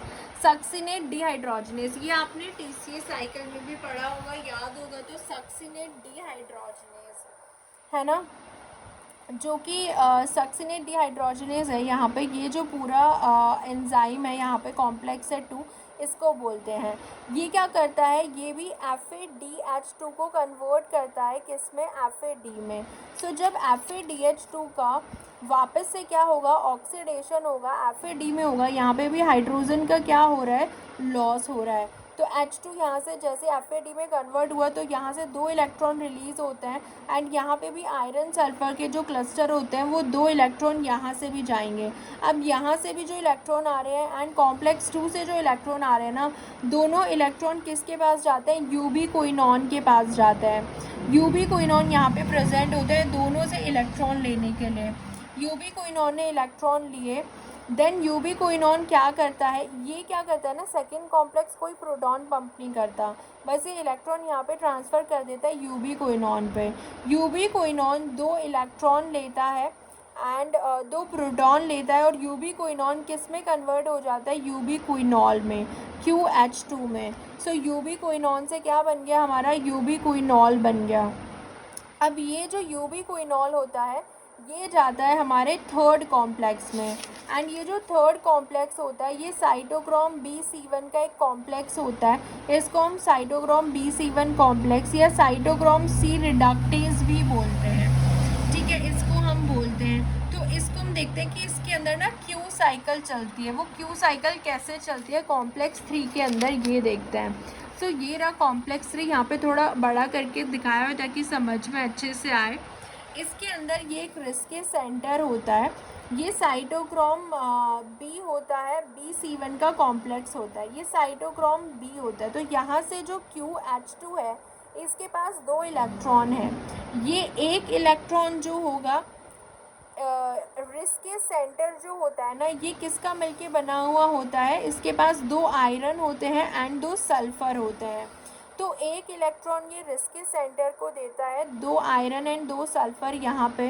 देन यहाँ से ये जो इलेक्ट्रॉन होता है, ये किसके पास चला जाता है, साइटोक्रोम C1 के पास। साइटोक्रोम C1 जो होता है, यहाँ से फिर जो हमारा ये होता है ना, आयरन का जो स्टेट होता है Fe3+, जैसे ही इसको इलेक्ट्रॉन मिलेगा, तो ये इलेक्ट्रॉन लेके किस में कन्वर्ट हो जाएगा, Fe2+ में। एंड देन Fe2+ एक इलेक्ट्रॉन किसको दे देगा, साइटोक्रोम C को दे देगा। सो एक इलेक्ट्रॉन कहाँ जा रहा है, साइटोक्रोम C के पास जा रहा है रिस के सेंटर में जा रहा है। उसके बाद एक इलेक्ट्रॉन यहाँ से जा रहा है साइटोक्रोम बी में। साइटोक्रोम बी से जो इलेक्ट्रॉन होता है यहाँ पे ये एक क्विनॉन होता है, यहाँ पे यूबी क्विनॉन प्रेजेंट होता है। साइटोक्रोम बी से एक इलेक्ट्रॉन गया यूबी क्विनॉन के पास, एंड ये यूबी क्विनॉन को जैसे ही एक इलेक्ट्रॉन मिलता है, ये एक इलेक्ट्रॉन के साथ हमारे पास सेमी क्विनॉन रेडिकल एक आयन बन जाता है, सेमी क्विनॉन रेडिकल। ठीक है, ये बना। अब ये जो सेमी क्विनॉन रेडिकल बन चुका है, इसके बाद वापस से यहाँ से QH2 आता है। जब सेकेंड QH2 आता है, सेकेंड QH2 जब आता है तो वही होता है कि एक इलेक्ट्रॉन साइटोक्रोम सी के पास गया, देन यहाँ से एक इलेक्ट्रॉन इस सेमी क्विनॉन रेडिकल आयन के साथ मिलता है, एंड यहाँ से हमारा क्या बन जाता है, ये यूबी क्विनॉल बन जाता है, जो रिसाइकल हो जाता है यहाँ पे वापस यूबी क्विनॉल। ठीक है, और इसके बाद यहाँ पे ये दो प्रोटॉन जो है वो पंप कर दिए जाते हैं ऊपर, तो 2 बार आता है। तो क्यू साइकिल जो होती है ना, क्यू साइकिल में हमारे पास एक यूबी क्विनॉल भी फॉर्म होता है, याद रखना, एक यूबी क्विनॉल बनता है, प्लस 2 यूबी क्विनॉल आके एक क्यू साइकिल चलाते हैं। एक जो क्यू साइकिल कंप्लीट होती है ना, उसमें हमें 2 यूबी क्विनॉल चाहिए, एंड एक यूबी क्विनॉल उसमें खुद बन भी जाता है, रीसाइकल हो जाता है, एंड 2 साइटोक्रोम सी जो है वो रिड्यूस्ड होते हैं। ठीक है, और 2 प्रोटॉन पंप करता है। ये पहला वाला 4 प्रोटॉन पंप करता है, ये भी 4 ही प्रोटॉन पंप करता है। 2 प्रोटॉन यहाँ से पंप करेगा पहले, देन 2 प्रोटॉन बाद में, तो ये भी 4 प्रोटॉन पंप करता है, ये भी 4 प्रोटॉन पंप करता है। 2 साइटोक्रोम से रिड्यूस हो जाते हैं, एंड 2 यूबी क्विनॉल आके एक क्यू साइकिल चलाते हैं, एंड क्यू साइकिल में हमारा एक जो यूबी क्विनॉल है वो रिसाइकल भी हो जाता है। तो ये था हमारा थर्ड कॉम्प्लेक्स के बारे में। ठीक है, उसके बाद हम आ जाते हैं अपने फोर्थ कॉम्प्लेक्स में। जो हमारा फोर्थ कॉम्प्लेक्स होता है, इसको हम बोलते हैं साइटोक्रोम सी ऑक्सीडेज बोलते हैं, साइटोक्रोम सी ऑक्सीडेज। ठीक है, ये किस किस का मिलके बना हुआ होता है ये देखते हैं। इसके बाद पहले तो ये हमारे पास आता है एक एक करके जो है इलेक्ट्रॉन इसके पास आता है, ऐसा नहीं कि एक साथ ही सारे इलेक्ट्रॉन आ जाएंगे। तो जो ये copper A and copper B होता है, देन इसके पास सबसे पहले होता है हीम ए। हीम ए, तो सबसे पहले इलेक्ट्रॉन 1 बाय 1 करके इसके पास आया, देन हीम ए के पास आया, देन आता है हीम A3 के पास, एंड देन ये कॉपर बी के पास जाता है। तो हीम ए के पास आया, देन हीम A3 के पास आया, एंड देन कॉपर बी के पास आया। तो यहाँ से भी एक इलेक्ट्रॉन आ गया, एंड यहाँ से भी एक इलेक्ट्रॉन आ गया। फिर जो सेकेंड आता है वो यहाँ चला जाता है। तो ये जो इलेक्ट्रॉन आते हैं ना, दोनों इलेक्ट्रॉन ये क्या करते हैं, क्योंकि हीम A3 जो होता है, हीम A3 एंड कॉपर भी, ये रिड्यूस्ड हो जाते हैं, ये इनके रिड्यूस्ड फॉर्म है। ठीक है, तो इनके बीच में ये क्या बनता है, पेरोक्साइड ब्रिज बन जाता है। सो ये क्या हो गए, रिड्यूस्ड हो गए। तो हमें इस ब्रिज को क्या करना है, ब्रेक करना है। तो इस ब्रिज को ब्रेक करने के लिए हमको 2 प्रोटॉन लेने पड़ते हैं। सो 2 प्रोटॉन जब हम लेते हैं तो ये जो पेरोक्साइड ब्रिज है ये टूट जाता है। ठीक है, हीम A3 और कॉपर बी के बीच में, एंड ये अपने ओरिजिनल फॉर्म में आ जाते हैं। तो ओवरऑल अगर हम देखें, 2 इलेक्ट्रॉन इनको और चाहिए, 2 प्रोटॉन चाहिए, तो हमको 4 इलेक्ट्रॉन आते हैं 1 बाय 1, प्लस 4 प्रोटॉन हमको लेने पड़ते हैं, एंड प्लस इसमें ऑक्सीजन का भी यूज़ होता है, ऑक्सीजन भी यूज़ होती है, एंड हमें 2 वाटर मॉलिक्यूल यहाँ पे हमारे बन जाते हैं इस वाले रिएक्शन में। सो 4 electron, 4 proton, 1 oxygen and 2 water molecule बन जाते हैं साइटोक्रोम सी ऑक्सीडेज में। ठीक है, तो ये होता है हमारा फोर्थ कॉम्प्लेक्स। सो इस तरीके का ये इंटर मेम्ब्रेन स्पेस में प्रेजेंट होता है पूरा कॉम्प्लेक्स। ठीक है, इंटर मेम्ब्रेन में प्रेजेंट होता है, sorry, and inter membrane space में पूरे ये प्रोटॉन्स जो हैं जा रहे होते हैं। 4 प्रोटॉन ये करता है, 4 प्रोटॉन ये करता है, ये नहीं करता है कोई भी प्रोटॉन। तो अब हम एक बार इसको रीड लगा लेते हैं इसको। ठीक है,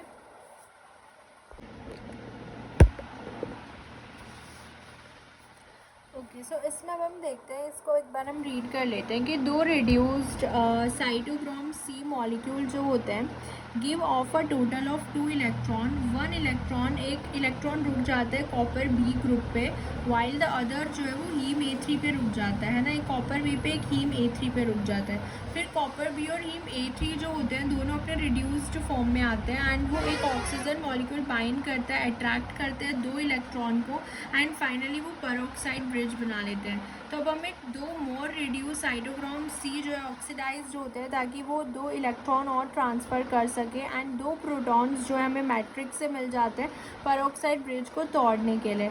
सो एब्जॉर्प्शन होता है 2 प्रोटॉन का फ्रॉम द मैट्रिक्स, ऑक्सीडाइज करता है हीम A3 को एंड कॉपर बी को into their original state and release करता है 2 वाटर मॉलिक्यूल को। ठीक है, सो ये होता है हमारे पास oxygen, 4 proton and 4 electron and completely reduce हो जाता है 2 वाटर मॉलिक्यूल हमें मिल जाते हैं। ठीक है, एक हमारे पास होते हैं कॉम्प्लेक्स 4 हाँ साइटोक्रोम सी ऑक्सीडेज हम इसको बोलते हैं क्योंकि ट्रांसफ़र करता है ये इलेक्ट्रॉन जो हमारा साइटोक्रोम सी रिड्यूस्ड हुआ है, रिड्यूस्ड साइटोक्रोम सी से ऑक्सीजन को। सो कॉम्प्लेक्स 4 जो होता है it hold oxygen and its derivative very tightly only releases it upon the conversion into safe molecule such as water. So complex 4 oxygen को hold करके रखते हैं जब तक कोई ऐसा सेफ मॉलिक्यूल नहीं बन जाता वाटर, तभी वो रिलीज़ करता है उसको ताकि सेफ मॉलिक्यूल फॉर्म हो जाए। तो इस तरीके से हमने देख लिया कॉम्प्लेक्स 4 के बारे में। ठीक है, इसमें बस यही दिया हुआ है पूरा। ये जो साइटोक्रोम सी यहाँ पे होता है ये एक स्मॉल वाटर सॉल्युबल प्रोटीन होता है। ठीक है, एंड यहाँ पे हमारे पास जो साइटोक्रोम सी होता है ये तो यहाँ पे रिड्यूस्ड ही हो जाता है ना, ये एक इलेक्ट्रॉन एक टाइम पे लेता है। Cytochrome C water soluble protein होता है। ठीक है, एंड यहाँ पे और इसके बारे में हमें यहाँ पे ये जाना था कि ये जो यहाँ पे रिंग है ना, ये जो रिंग हम बात करते हैं आइसो एलॉक्साजीन रिंग होती है FMN के अंदर, जिसको 2 प्रोटॉन चाहिए होते हैं टू ऐड। ठीक है, तो 2 इलेक्ट्रॉन ये लेता है यहाँ पे FMN के अंदर। ठीक है, आइसो एलॉक्साजीन रिंग होती है FMN के अंदर और ये हमने देख ही लिया है। रिस्के में 2 आयरन एंड 2 सल्फ़र का मिलके बना हुआ होता है, क्यू साइकिल होती है इसके अंदर। एंड इसमें ये बात याद रखो कि इलेक्ट्रॉन जो मूव कर रहा है ना वो लो रिडॉक्स पोटेंशियल से मूव कर रहा है हाई रिडॉक्स पोटेंशियल। लो रिडॉक्स पोटेंशियल का मतलब है कि वो स्ट्रॉन्ग रिड्यूसिंग एजेंट है।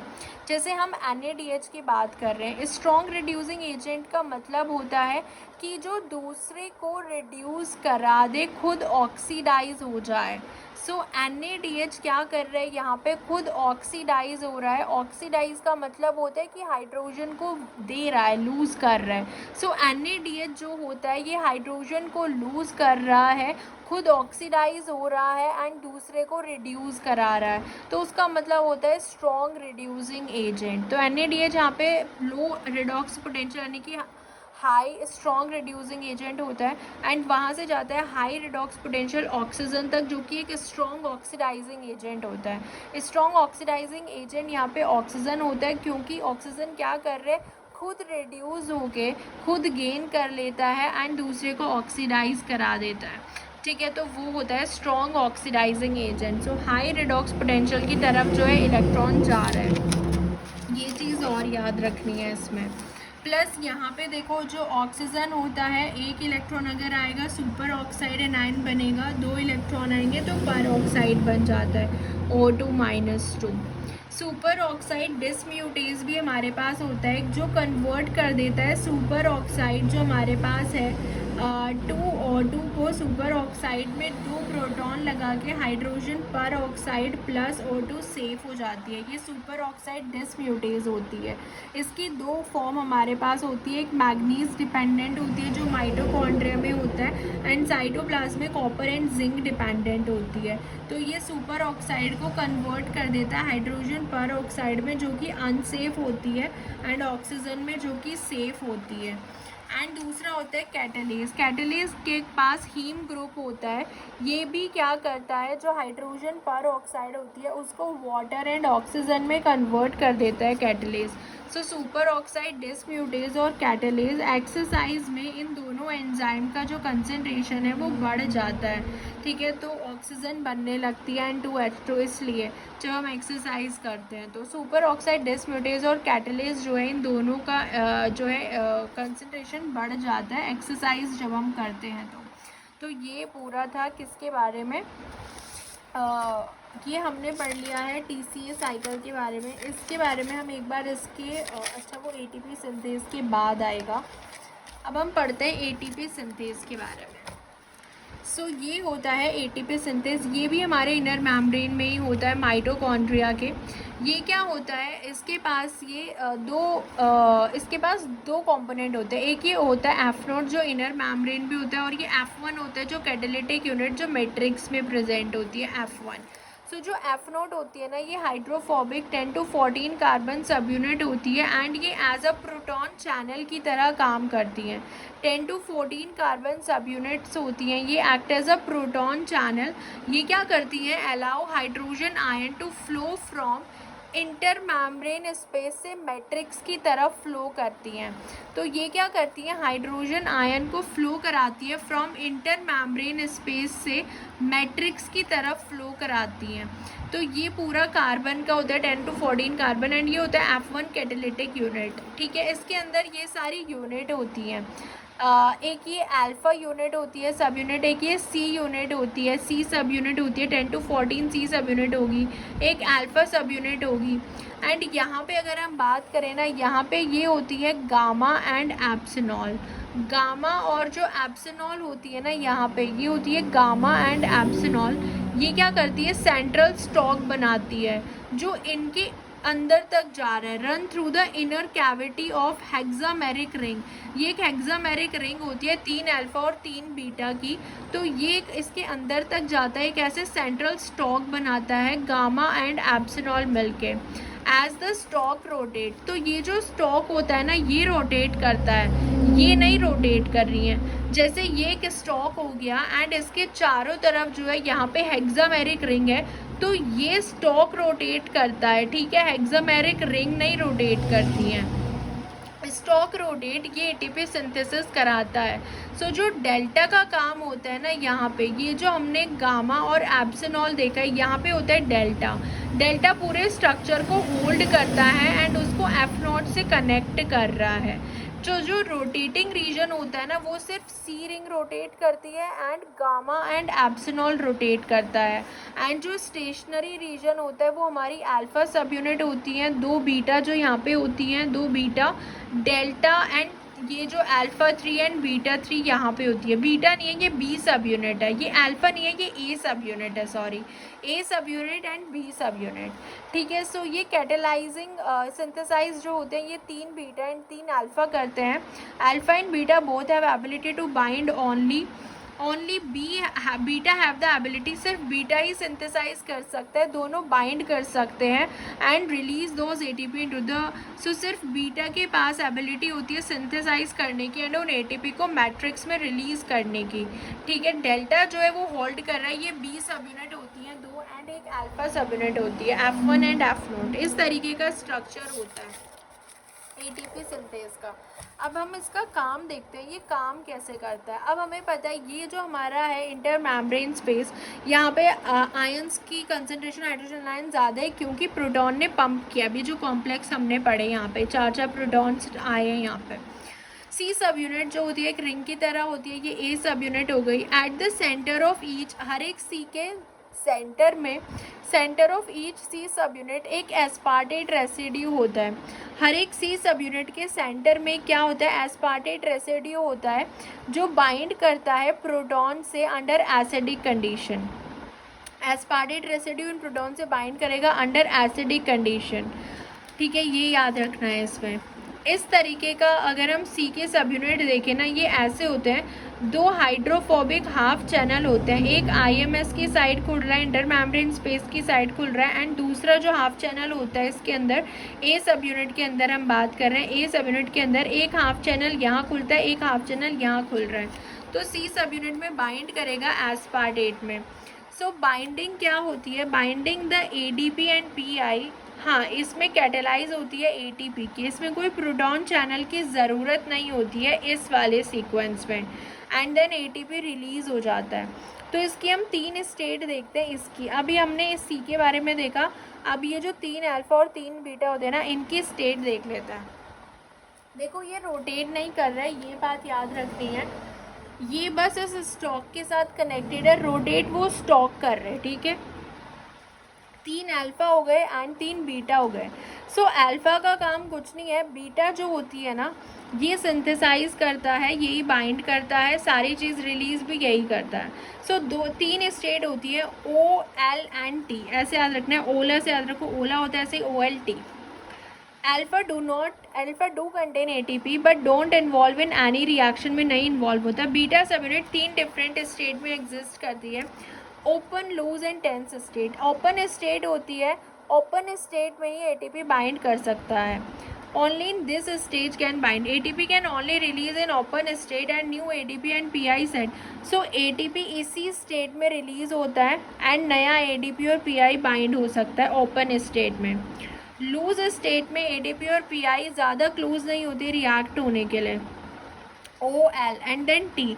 टेंस स्टेट में रिएक्ट हो जाते हैं एंड एटीपी फॉर्म हो जाता है, फिर वापस से ओपन स्टेट में जाएंगे, एटीपी बाहर रिलीज हो जाएगा एंड नया एटीपी पीआई बाइंड करेगा। फिर एल स्टेट आएगी जिसमें जो है दोनों इतना क्लोज नहीं होते, देन टी स्टेट में क्लोज होकर एटीपी बना लेते हैं। तो ये ऐसे ओ एल टी की जो स्टेट है वो चलती रहती है, इस तरीके से होता है ये O L T. 120 degree rotation होगा काउंटर क्लॉकवाइज, जो ओ स्टेट थी वो एल में कन्वर्ट हो जाएगी, एल तो टी में कन्वर्ट हो जाएगी एंड टी जो है वो ओ में कन्वर्ट हो जाएगी, ऐसे ओ एल में, एल टी में, टी ओ में, ऐसे कन्वर्ट होती नज़र आएगी, ठीक है। आई होप ये समझ में आ रहा होगा। देन एटीपी रिलीज़ हो जाता है ओपन स्टेट से, देन ओपन एम्प्टी हो जाते हैं, यहाँ पे नया एटीपी पीआई आता है, देन एल स्टेट में बाइंड करते हैं, देन टी स्टेट में एटीपी बन जाता है। इस तरीके से ये कन्वर्जन होता है। रोटेशन होती है, convert the beta subunit in T state become O state, ATP release हो जाता है, नया सेट आता है, बाइंड होता है। तो बस इस तरीके से, बस आपको ये सीक्वेंस याद रखना है, O L T, open state L में कन्वर्ट होगी, लूज टेंस में कन्वर्ट होगी, बस इसमें इतना ही याद रखना है, ठीक है। अब एक बार इसका हम वर्किंग देख लेते हैं कैसे होता है। जैसे ये हम यहाँ पे ए सब यूनिट मान के चल रहे हैं अंदर, जिसके अंदर हाफ चैनल होता है। सो ये जो प्रोटॉन है ये तो इसके एस्पार्टेट रेसिड्यू में आ गया, ये अल्फा सब यूनिट के हाफ चैनल में एंटर करता है एंड एस्पार्टेट रेसिड्यू से बाइंड कर जाएगा जो आसपास सी सब यूनिट में होगा। एस्पार्टेट कन्वर्ट हो जाता है एस्पार्टिक एसिड में, देन जो कि ज़्यादा हाइड्रोफोबिक होता है, ट्राई टू मूव इन, वो मूव करना स्टार्ट करेगा क्योंकि वो हाइड्रोफोबिक होता है, आउट ऑफ सब यूनिट से बाहर, जिसकी वजह से रोटेशन कॉज होता है, वो बाहर जाने की कोशिश करेगा तो वो ऐसे रोटेट होता है। सो जो पूरी सीरिंग होती है ना वो रोटेट करना स्टार्ट कर देती है।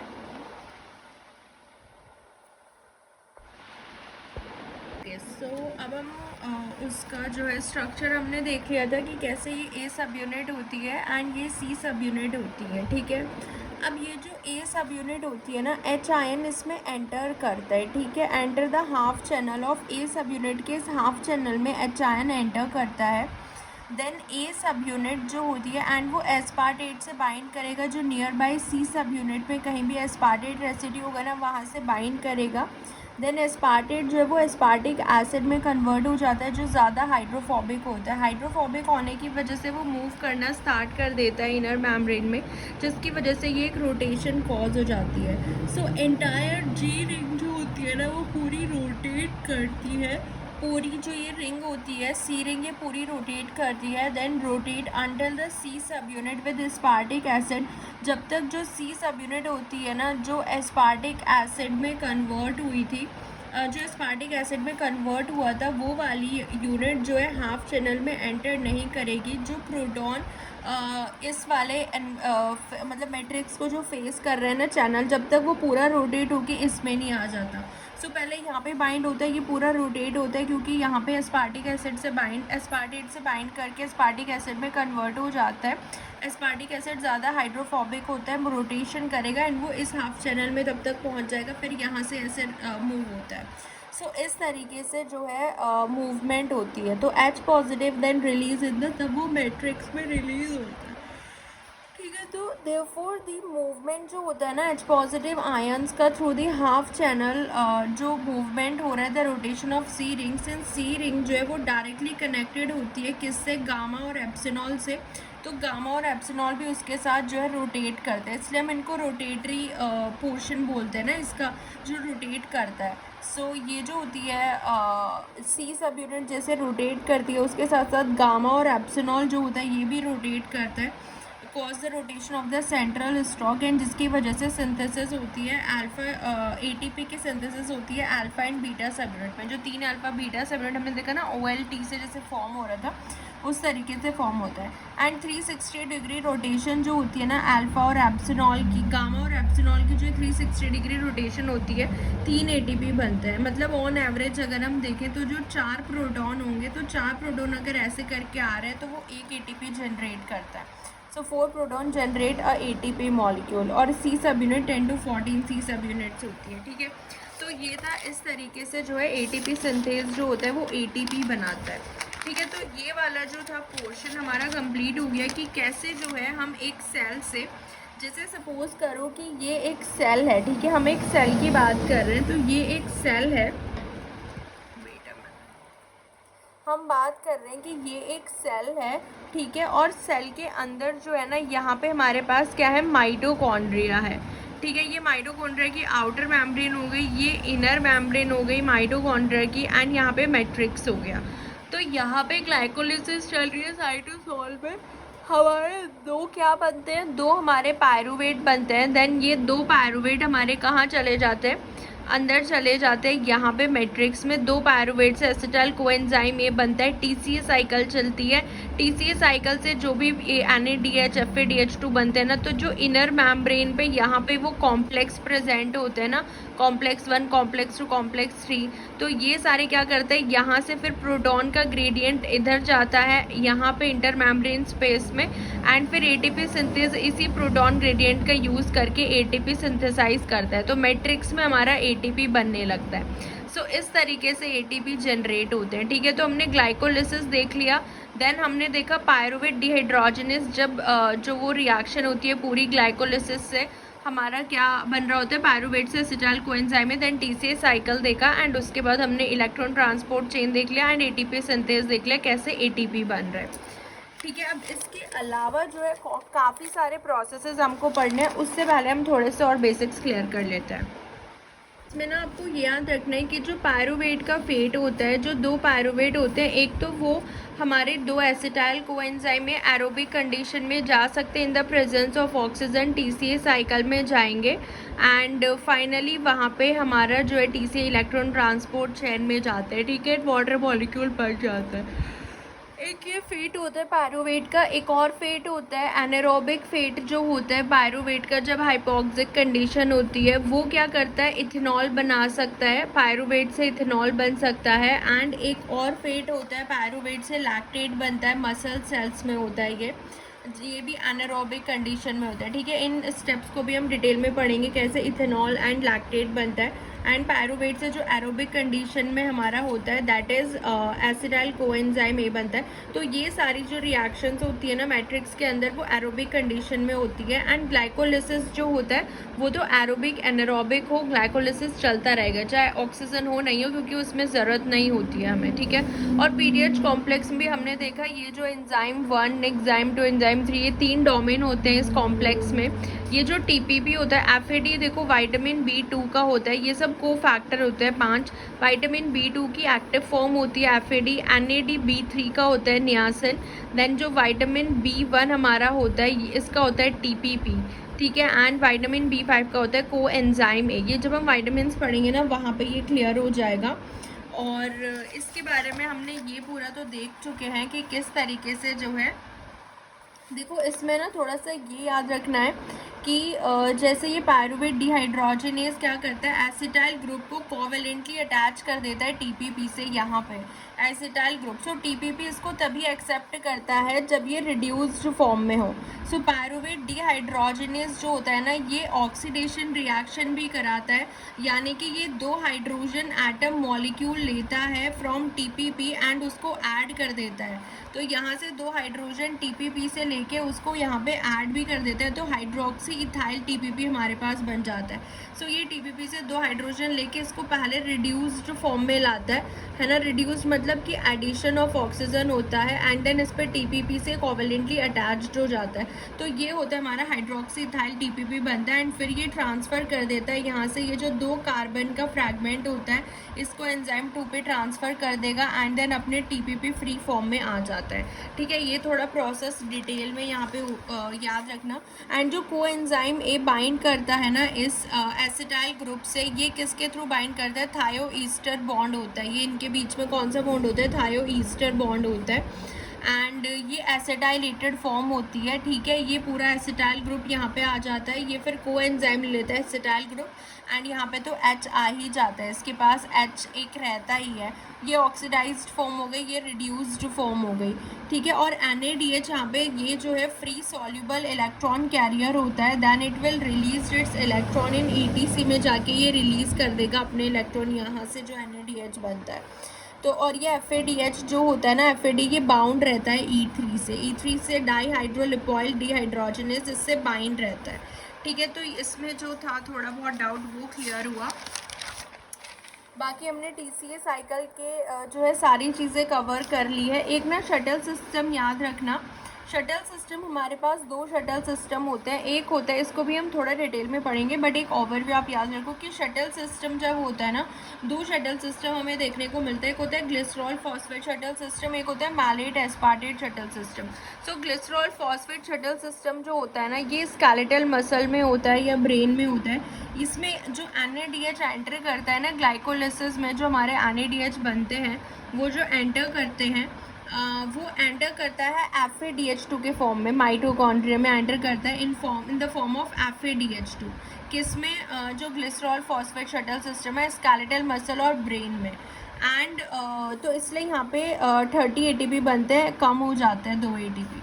एंड जो मैलेट एस्पार्टेट शटल होता है लीवर में, ये शटल सिस्टम होता है जिसमें NaDH जो होता है ग्लाइकोलिसिस से वो NaDH के फॉर्म में ही जाता है। सो ग्लिसरॉल फॉस्फेट वाले में वो FADH2 के फॉर्म में जाएगा जो कि ब्रेन में होता है एज वेल एज हमारे स्केलेटल मसल्स में होता है। ठीक है, तो ये चीज़ याद रखना। एंड ये लीवर में होता है, इसमें पूरे 32 ATP ही बनता है। तो ये शटल सिस्टम के बारे में था। ठीक है, ये चीज़ याद रखना। बाकी ETC हमने देख लिया है।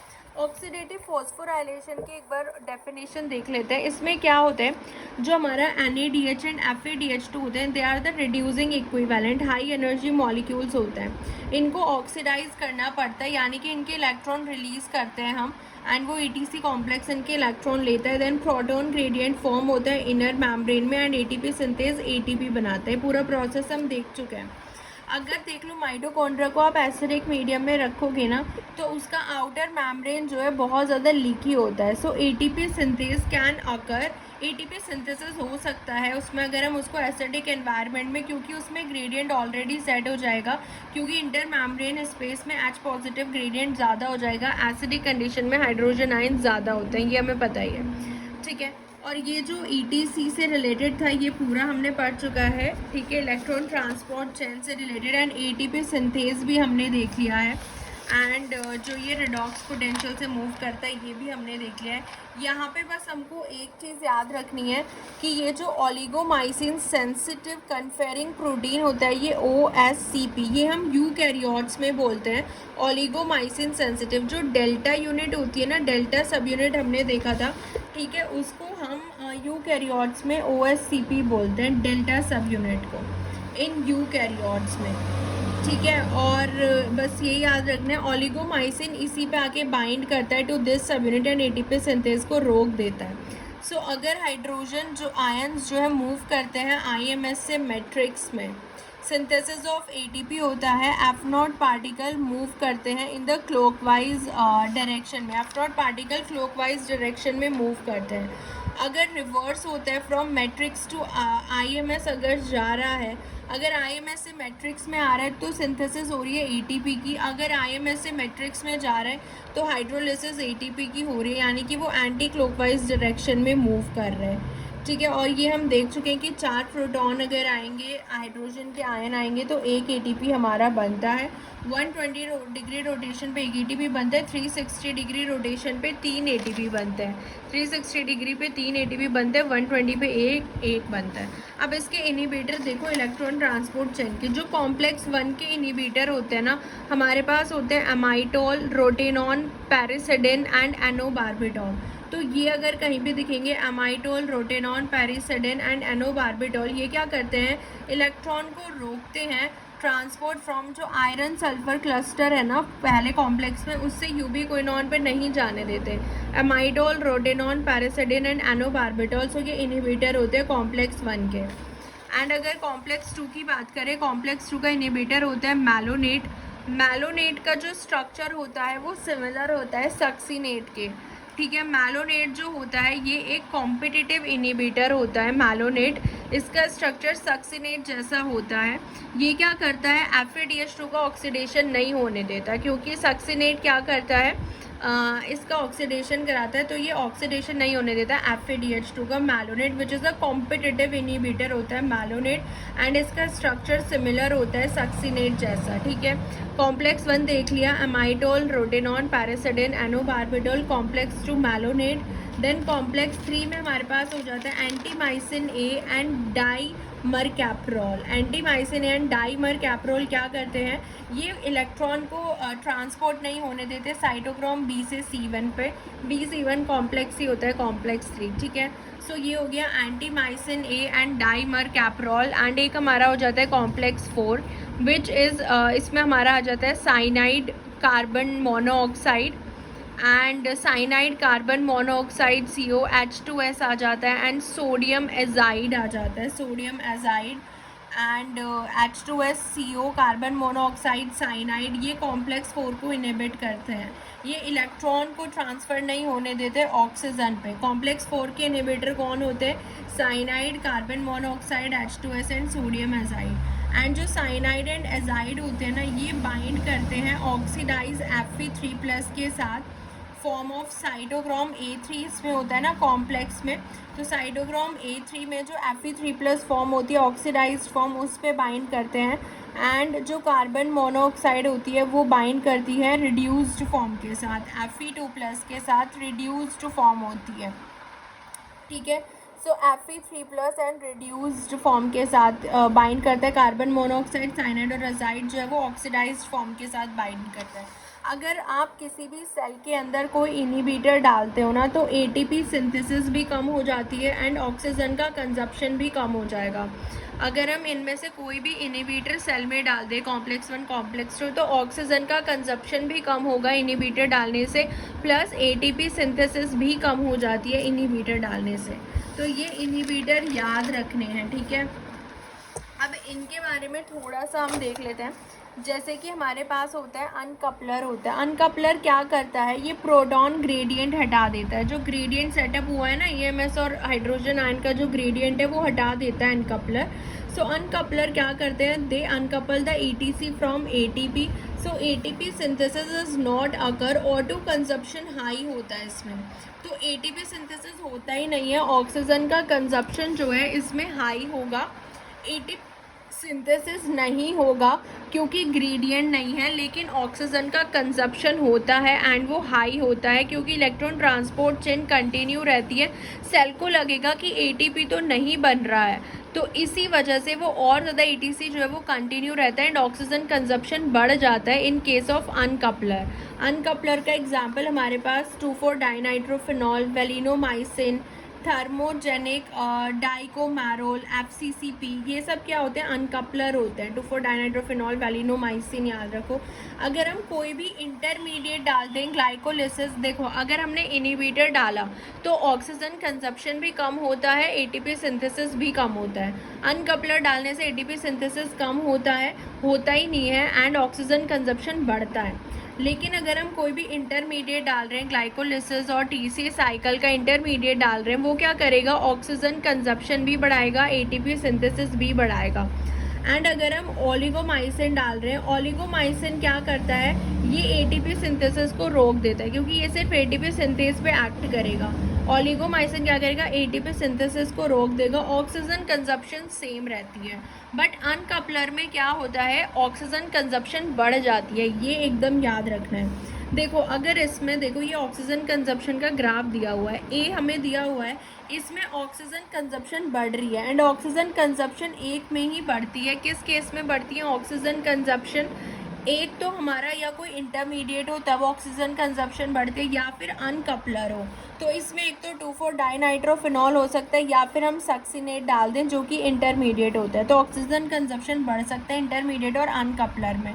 जिसमें ऑक्सीजन कंजप्शन सेम रहता है वो है ओलिगोमाइसिन। एंड ऑक्सीजन कंजप्शन कम किस में होगा, अगर हम इनहिबिटर डाल दें तो।